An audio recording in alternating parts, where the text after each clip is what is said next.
Hey everybody, welcome to HCT RAH. I am here with Trisha Eisen in the wig department, something that I need a lot of help with, to learn exactly what goes into the myriad of shows you're working on at any given moment, right? Right. So show us around the shop. What's going on here? Okay, so what people probably don't realize is that we're working on more than one show at a time.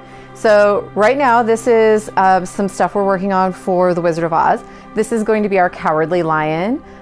This is all human hair. Yeah, you can touch him. He starts out as a wig like this, and then we cut that part off and we'll add all of these different textures and pieces, and then we'll go in and ventilate, which we've seen in another RAH video, where you'll go in and do like the individual tied hairs, and this will be kind of cool because it'll come down onto his forehead. And then this is the makeup design for it, and you can see that we're using inspiration of a real lion and even from the original movie that everyone knows. So we have that. And then we have a Dorothy over here. So one of our Dorothys is using her own hair and one is using a wig. So this will be for the one that's using a wig. And then we also have Glenda's tiara that will end up in this wig that's up here in rollers. So eventually, yeah.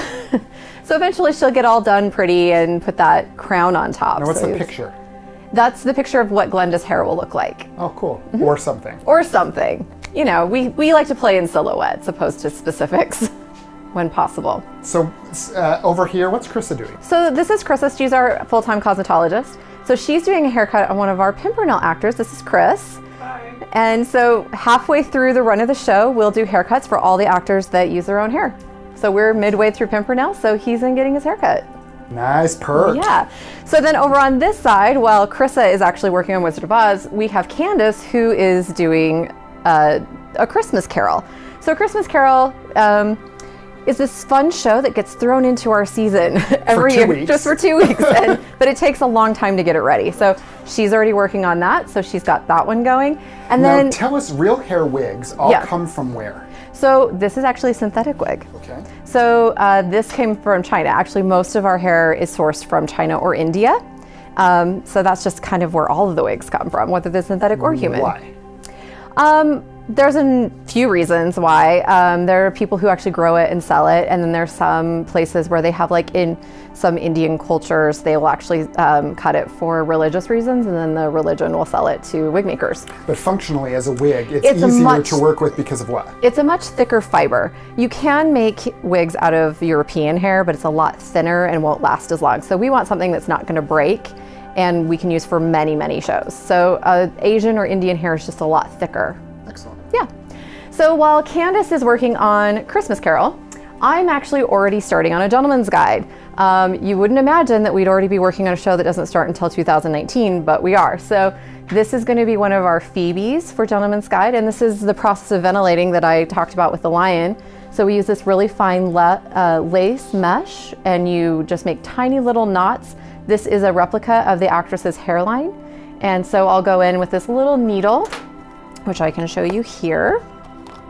It just looks like a little fishing barb. It's got a little barb on the end that you don't want to poke yourself with. And we'll pull that through. It's like tiny latch hooking. And remind us, I know you mentioned another video from season 1, but how do you make this shape of an actor's head? So this is called a head wrap. So we'll actually take the actor, we'll put saran wrap around their head, we'll tape it down with packing tape, and that makes a mold of the shape of their head. Now we're going to say that again because this fascinates the heck out of So me. Saran wrap. Saran wrap around the actor's head, and then packing tape, which will make a mold. And then while that's on there, we take a Sharpie and draw on the hairline, and then we'll just sort of slip that piece off, and then it makes a mold of their head, and we'll put it on one of these canvas blocks. We'll stuff it if we need to make it fit right, and then we'll go from there. And then you can actually take it. Actually, here's one. And pack it away. Yep, then we fold them up. And pull it out later. Yep. So we actually keep dossiers on all of our actors. So your current head shape versus future head shape. Yes, and that way if they're in more than one show, they don't necessarily have to come in for all the measurements. So we have a little dossier here. This is for Scott Rollins, and it will have measurements and information, and then his little head wrap will go in there, and we can use it whenever we need it. Now I have to say that the wig department is easily one of the most organized in the building. And you have this incredible calendar over here. Let's look at, because you have all these, you're doing how many shows right now? Right now we are currently working on 5 different shows. So we have 2 shows currently running, and 2 shows that are about to start, and then that third one, which is Gentleman's Guide, which starts right after Christmas Carol. So we have to be super organized. We are color coded. Each show has their own color so that we can keep which actors are coming in for which show straight. And that's the only way we can make it happen, is to be really organized. So you just talked about the shows you're building here in this shop. Yes. But now you have another entire room full of wigs for the current show, Right. which have to be maintained, is what you call it? Yes, so every show that's currently running, that night's performance, those wigs must be maintained the next day so that they're ready to go for the next show. So maintenance equals sometimes we wash and reset the whole wig, sometimes we just need to brush it out, but whatever we need to do to make it ready for the next performance, that's what we do. Can you show us those? I can. Cool. All right. So now we're in the wig room, and what we use this room is for the night crew that are here to run the show. So the actors will come in at specific times, get their wigs put on, they do wig changes in here, and we have a crew of 2 people per cast of Pimpernel who work in this room. So all the wigs for Scarlet Pimpernel, except for those storybook ones, are stored in this room. And as you can see, we have doubles of everything, and that's because we double cast the show. Most actors have between 1 and 3 wigs for just this show. And if we pan around over here, you can see this is where our leads are. These are our 2 Percys. We give each person their own wig because, like for example, Danny, he shaves his head, so he's got no hair. And Keith has a natural hairline that we matched his wig to. So of course we couldn't use that for the same person, but also just for sanitary reasons, we never use the same wig on 2 different actors. They each have their own. And these even get washed partway through just to make sure that everything stays nice and if we need to reset it. So these guys will actually get reset tomorrow. And then all the maintenance is done in here. All the maintenance is done in here. So Krista, Candace, and I all come in in the morning. We'll maintain the show, and then once this show is ready to go, we'll take care of the show in the jewel box. And then when that show's ready to go, we'll go back to our shop and work on all those other shows that need to be built. And the sheer number of wigs is something that's always amazing to me.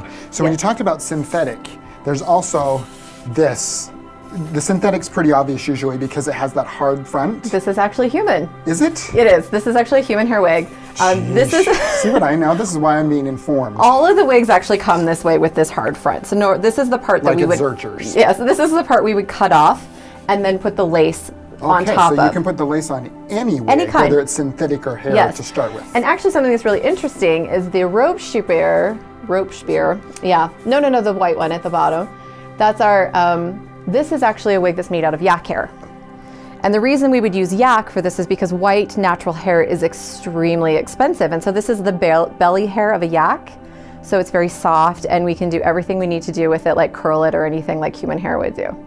Now tell me It's one much other cheaper. thing you told me once that I find interesting is the difference between setting synthetic hair and setting real hair, like how you make it stay. Yeah, so for all the human or animal hair that we would use, we can use a curling iron, you can use regular rollers with water, and we put them in a dryer.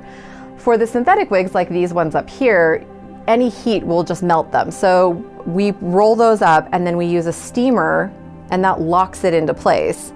And that's, you don't leave it on there enough to melt it, but it will do enough to keep the curl there. Crazy. Yeah.